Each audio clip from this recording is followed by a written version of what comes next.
خوددار تعلیم یافتہ انسان کو صرف اس لیے رد کر دیا گیا کہ وہ کبھی سڑک پر کارڈ بیچتا تھا۔ یہاں اس کے خوابوں کو فائلوں میں دفن کر دیا گیا، یہاں اس کی محنت کو معیار کے نام پر ٹھکرا دیا گیا۔ اور میں آج بھی کھڑا ہوں، مگر اندر سے جھکا ہوا ہوں۔ میں سید علی حسن سے شرمندہ ہوں، میں اس کی امیدوں سے شرمندہ ہوں، میں اپنے وعدوں سے شرمندہ ہوں، میں شرمندہ ہوں، اور شاید یہ شرمندگی ہی میرا کفارہ ہے۔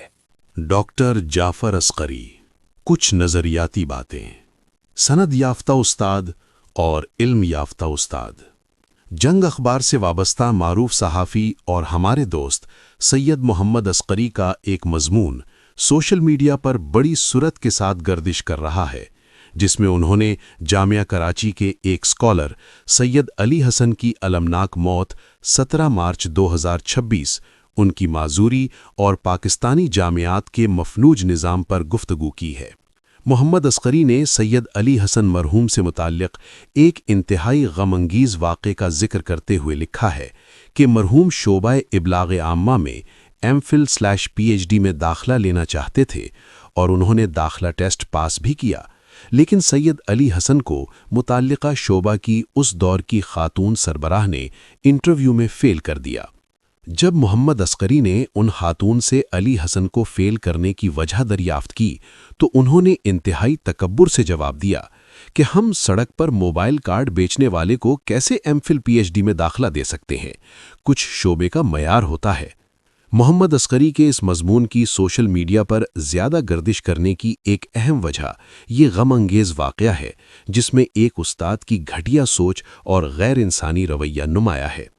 اگر ہم اس مسئلے کو عمرانی تناظر میں دیکھیں تو واضح طور پر یہ مسئلہ سند یافتہ اور علم یافتہ اساتذہ کی بحث سے متعلق ہے، لیکن اس حقیقت سے انکار ممکن نہیں کہ جب تدریس جیسے کلیدی شعبے میں محض سند یافتہ لوگ روزگار کی تلاش میں داخل ہو جائیں تو علمی، فکری اور اخلاقی تباہی ملکی جامعات کا مقدر بن جاتی ہے، اور یقیناً ہمارے تعلیمی ادارے ایسی تباہ کن سماجی صورتحال کا بھرپور نمونہ ہے۔ اب سوال یہ ہے کہ سند یافتہ استاد اور علم یافتہ استاد میں فرق کیا ہے؟ بنیادی فرق تو یہی ہے کہ علم یافتہ استاد جب گفتگو کرتا ہے تو اسے اپنی اسناد یعنی ڈگریوں کی وضاحت کرنے کی ضرورت نہیں ہوتی۔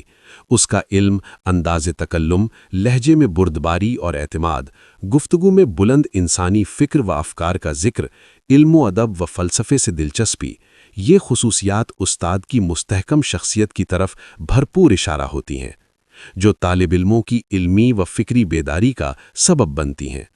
کسی مغربی دانشور نے علم یافتہ اساتذہ کی شاید انہی خوبیوں کے پیش نظر کہا تھا کہ teaching is the one profession that creates all other professions, یعنی تدریس وہ ہماگیر پیشہ ہے جس سے دیگر پیشے جنم لیتے ہیں۔ اس کے برعکس محض سند یافتہ اساتذہ دراصل علم و ہنر میں کمزور اور نااہل ہوتے ہیں، سائنسی اور سماجی فکر و افکار سے نابلد ہوتے ہیں، مطالعہ نہ کرنے کی وجہ سے گفتگو اور لکھنے جیسی اہم صلاحیتوں سے بھی محروم ہوتے ہیں۔ ایسی کمزور شخصیت کے حامل اساتذہ اپنے طالب علموں کی مثبت فکری رہنمائی کرنے کے بجائے ان کی فکر پر پہرے بٹھاتے ہیں، طالب علموں میں انسان دوستی کا جذبہ پیدا کرنے کے بجائے انہیں طبقاتی فرق برتنے کی تلقین کرتے ہیں۔ المیہ یہ ہے کہ ملکی جامعات میں نااہل اور محض ڈگری یافتہ اساتذہ کی تعیناتی عام ہو چکی ہے۔ اب یقیناً گھروں میں اخبار ڈالنے والے، محنت مزدوری سے تعلیمی اخراجات مکمل کرنے والے، موبائل کارڈ فروخت کرنے والے اور استاد سے سوال کرنے والے ہونہار طالب علموں کو یوں ہی اعلیٰ تعلیم سے محروم رکھا جائے گا۔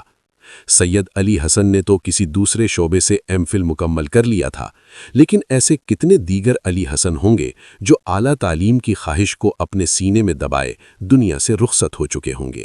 تحریر ڈاکٹر زوار حسین، 18 مارچ 2026۔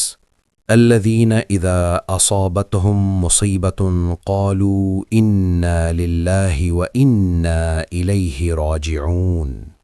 برادر علی حسن کی خبر غم سن کر دل کی کیفیت عجیب سی ہو گئی، جیسے کوئی قیمتی سرمایہ چھن گیا ہو۔ علی حسن بھائی بظاہر معذور تھے، مگر فکری بالیدگی کی نہج بالا پر فائز تھے۔ انفرادی و اجتماعی دوست شناسی اور شناخت استکبار میں اپنی مثال آپ تھے۔ ماس کمیونیکیشن میں پی ایچ ڈی کر رہے تھے۔ جامعہ کراچی کے شعبۂ ابلاغ عامہ میں بطور وزٹنگ فیکلٹی اور انجمن ترقی اردو گلستان جوہر میں خدمات انجام دے رہے تھے۔ کتابوں سے عشق تھا، ہر بک فیئر میں شریک ہوتے، مطالعہ کے بعد علم دوستوں میں بانٹتے اور اشعار شعراء کے ناموں کے ساتھ یاد رکھتے۔ ملک و قوم کے عوامی و خواصی طبقات پر بصیرت افزوں گفتگو کرتے اور نوجوانوں کو پڑھنے، سیکھنے اور آگے بڑھنے کی ترغیب دیتے۔ زندگی کی بے ثباتی پر حیرت ہوتی ہے کہ یہ کتنی نازک اور کتنی بے وفا ہے۔ ابھی کل کی بات لگتی ہے کہ ہم مستقبل کے اسٹڈی سرکل اور کتب بینی کے پروگرام ترتیب دے رہے تھے اور آج وہی خواب ایک ادھوری داستان بن گئے۔ پچھلے جمعے جامعہ کراچی کی نماز میں ملاقات ہوئی۔ کمزور ضرور لگ رہے تھے مگر چہرے پر وہی عزم، وہی روشنی موجود تھی۔ کس کو خبر تھی کہ یہ آخری دیدار ہوگا؟ علی حسن بھائی بظاہر معذور تھے مگر ان کی فکری طاقت کمال کی تھی۔ انہوں نے اپنی معذوری کو کبھی کمزوری نہیں بننے دیا بلکہ اسے اپنی طاقت میں ڈھال کر زندگی کے میدان میں ایک مثال قائم کی۔ ان میں بہت کچھ کرنے کی لگن تھی۔ ماس کمیونیکیشن میں ماسٹرز، پھر ایم ایس اور پی ایچ ڈی کی مسلسل جدوجہد، یہ سب اس بات کا ثبوت ہے کہ اصل طاقت جسم میں نہیں، ارادوں میں ہوتے ہیں۔ وہ جامعہ کراچی کے شعبے ابلاغ عامہ میں بطور وزٹنگ فیکلٹی خدمات انجام دے رہے تھے اور انجمن ترقی اردو گلستان جوہر میں بھی علمی و ادبی ذمہ داریاں نبھا رہے تھے۔ ان کی علمی زندگی صرف ڈگریوں تک محدود نہیں تھی بلکہ وہ ایک فکری شخصیت تھے جو علم کو جیتے اور بانٹتے تھے۔ کتابوں سے ان کا عشق ایک زندہ روایت کی طرح تھا۔ کتابوں پر خوب تبصرہ کرتے۔ کراچی کے ہر بک فیئر میں ان کی موجودگی گویا لازم تھی۔ وہ صرف کتابیں دیکھنے والے نہیں تھے بلکہ انہیں پڑھ کر جذب کرنے والے اور پھر دوستوں میں علم تقسیم کرنے والے تھے۔ ان کی گفتگو میں کتابوں کی خوشبو محسوس ہوتی تھی۔ اشعار ان کے حافظے میں اس طرح محفوظ تھے کہ موقع کی مناسبت سے شاعر کا نام لے کر سناتے اور محفل کو ایک ادبی رنگ دے دیتے۔ ان کی شخصیت میں کئی جہتیں تھیں۔ وہ ایک قاری تھے، ایک استاد تھے، ایک موٹیویشنل سپیکر تھے اور سب سے بڑھ کر ایک سچے دوست تھے۔ انفرادی و اجتماعی سطح پر دوست شناسی میں ان کی اچھی گرفت تھی۔ وہ جن لوگوں کو پہچانتے ان کے اندر کی صلاحیتوں کو اجاگر کرنے کا ہنر رکھتے تھے۔ شناخت استکبار کے حوالے سے ان کی گفتگو نہایت گہری اور بصیرت افزوں ہوتی تھی، جس میں شعور اور آگہی کی ایک چمک نظر آتی تھی۔ فلسطینی مظلوموں اور غاصب اسرائیل کے لیے تحریر و تقریر میں اپنا واضح موقف اختیار کرتے۔ حالیہ امریکہ و ایران جنگ اور اس کے علل و اسباب پر اپنا مضبوط و مستند حوالے رکھتے۔ وہ ملک و قوم کے مسائل پر بھی نہایت سنجیدگی سے غور کرتے تھے، عوامی و خواصی طبقات پر بھی گہری نظر رکھتے۔ زیادہ تر نوجوانوں کو پڑھنے، سوچنے اور سیکھنے کی ترغیب دیتے رہتے۔ ان کی اپنی زندگی ایک پیغام تھی کہ اگر انسان ہمت کرے تو ہر رکاوٹ کو عبور کیا جا سکتا ہے۔ ان کے محسنین کا ذکر بھی ان کی گفتگو کا حصہ رہتا تھا۔ وہ احسان کو یاد رکھنے والے اور شکر گزاری کو اپنانے والے انسان تھے۔ ماضی میں شدید بیماری کے دوران ایک گمنام محسن کا علاج کروانا اور پھر بعد ازاں مدد ملنا، یہ سب وہ نہایت عاجزی سے بیان کرتے تھے۔ ان کی یہی انکساری اور درد دل ان کی شخصیت کا سب سے خوبصورت پہلو تھا۔ جامعہ کراچی کے اہل علم بھی ان کے علمی صلاحیتوں کے معترف تھے۔ ان کے مطالعہ کی وسعت اور علم کو جذب کرنے کی صلاحیت غیر معمولی تھی۔ وہ واقعی ایک ایسے مسافر تھے جو علم کے راستے پر آخری سانس تک چلتے رہے۔ اور پھر اچانک یہ خبر، چند دنوں کی بیماری، ہیپاٹائٹس کا حملہ اور ایک روشن چراغ بجھ گیا۔ یقین نہیں آتا کہ جو شخص دوسروں کو جینے کا حوصلہ دیتا تھا وہ خود اتنی جلدی رخصت ہو جائے۔ اللہ تعالی برادر علی حسن کی مغفرت فرمائے، ان کے درجات بلند کرے اور لواحقین کو صبر جمیل عطا فرمائے، آمین۔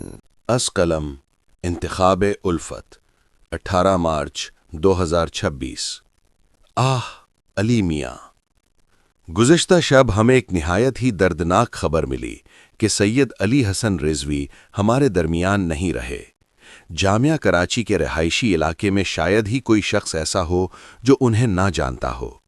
وہ نہایت نیک دل، محبت کرنے والے اور محنتی انسان تھے، جنہوں نے زندگی کے مختلف شعبوں میں ایمانداری اور لگن سے محنت کی۔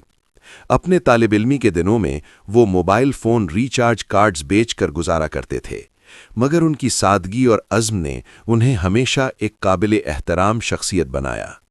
سید علی حسن رضوی ایم فل کر چکے تھے اور علمی میدان میں نہ صرف محنت کی بلکہ معاون استاد کے طور پر بھی جامعہ کراچی میں خدمات انجام دیں۔ یونیورسٹی کا کیمپس ان کی زندگی کا مرکز تھا۔ یہاں انہوں نے پڑھائی کی، تحقیق کی اور تدریس کے ذریعے کئی طلباء کی رہنمائی کی۔ یہیں مسجد آل عمران کے خادم کے طور پر مقیم تھے۔ میں بھی ان سے اکثر باتیں کیا کرتا تھا، بالخصوص ایام محرم میں ان سے کافی صحبت رہتی۔ میں اکثر مجلس کے احوال لکھتا، ذوق سے پڑھتے، تعریف بھی کرتے اور کبھی کبھی تصحیح بھی۔ ان کی ہر بات میں علم، فکر اور انسانیت کی جھلک دکھائی دیتی تھی۔ وہ ایک ایسے استاد اور رہنما تھے جو صرف علم نہیں دیتے تھے بلکہ زندگی گزارنے کا درس بھی دیتے تھے۔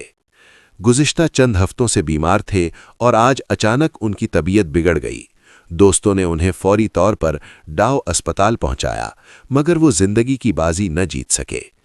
کل رات جب اس سانحے کی اطلاع پر مسجد آل عمران پہنچا، جہاں ڈاکٹر زاہد علی زاہدی، انجینئر صفدر رضوی، ڈاکٹر ذیشان عباس اور دیگر دوست حضرات کو افسردہ پایا کہ سب ہی ان کے قریبی اور روز کے ساتھی تھے، میں نے تعزیت پیش کی۔ ڈاکٹر زاہد علی زاہدی صاحب نے مسجد کا وہ کمرہ دکھایا جس میں وہ مقیم تھے، ایک چھوٹی سی علمی دنیا کا عکس پیش کرتا یہ حجرہ، جس میں نہج البلاغہ سے، ملا صدرہ سے، کلام حبیب جالب، متنوع موضوعات پر کتابیں ایک گلدستے کی طرح سجی ہوئی تھیں، جو ان کی علم دوستی اور فکری وسعت کی علامت تھیں، اور آج اپنے پیار کرنے والے قاری کے لیے نوحہ کنا تھیں۔ ان کی وفات نے بمصداق بچھڑا کچھ اس ادا سے کہ رت ہی بدل گئی، ایک شخص سارے شہر کو ویران کر گیا، پورے محلے کو سونا کر دیا۔ لاہور سے ان کی بہن کی آمد متوقع ہے اور آج تدفین کی جائے گی۔ ہم سب دعا کرتے ہیں کہ اللہ تعالیٰ ان کی مغفرت فرمائے، ان کے درجات بلند کرے اور خاندان اور دوستوں کو صبر جمیل عطا کرے۔ سید علی حسن رضوی کی زندگی ایک مثال ہے کہ کس طرح علم، محنت، اخلاقیات اور انسانیت کو ساتھ لے کر ایک فرد اپنی زندگی کو دوسروں کے لیے مفید بنا سکتا ہے۔ ان سے بات کرنے کا ہر لمحہ یادگار تھا اور سادگی آج بھی دل کو چھو لیتی ہے۔ سید اون عباس جعفری 18 مارچ 2026 آہوں اور سسکیوں کے ساتھ علی حسن بھائی کو سپرد خاک کر دیا گیا۔ ان کے جنازے میں جامعہ کراچی کے اساتذہ، قریبی دوست احباب اور بے شمار چاہنے والے شریک ہوئے۔ ہر آنکھ اشک بار تھی اور ہر زبان یہی کہہ رہی تھی کہ ہم نے علی حسن جیسا باہمت، باکردار اور باادب نوجوان کم ہی دیکھا۔ جسمانی معذوری کے باوجود انہوں نے کبھی اسے اپنی زندگی کی راہ میں رکاوٹ نہیں بننے دیا۔ وہ ہمت، خودداری اور محنت کی ایک روشن مثال تھے۔ علی بھائی نے ہمیشہ حلال اور باعزت روزی کو ترجیح دی، چاہے فون کارڈز بیچنا ہو، ایک چھوٹی سی اسٹیشنری کی دکان لگانا ہو یا مختلف چینلز میں کام کرنا۔ وہ علم دوست شخصیت کے مالک تھے، تدریس سے وابستہ رہے اور انجمن ترقی اردو سمیت دیگر اداروں سے بھی جڑے رہے۔ جامعہ کراچی کے طلباء کے لیے وہ ایک عملی مثال تھے کہ مشکلات کے باوجود کیسے آگے بڑھا جاتا ہے۔ علی حسن بھائی نے کبھی اپنے اکیلے پن کو اپنی کمزوری نہیں بننے دیا۔ وہ ہمیشہ دوسروں کے لیے جینے والے انسان تھے۔ آج وہ ہم سب کو چھوڑ کر رخصت ہو گئے ہیں، مگر ان کی یادیں، ان کی جدوجہد اور ان کی مسکراہٹ ہمیشہ ہمارے دلوں میں زندہ رہیں گی۔ اور آج وہ موٹر سائیکل بھی خاموش کھڑی ہے جو کبھی علی بھائی کے ساتھ زندگی کے سفر کی ساتھی تھی۔ اللہ تعالیٰ علی حسن بھائی کی مغفرت فرمائے اور انہیں جنت الفردوس میں اعلیٰ مقام عطا فرمائے۔ آمین۔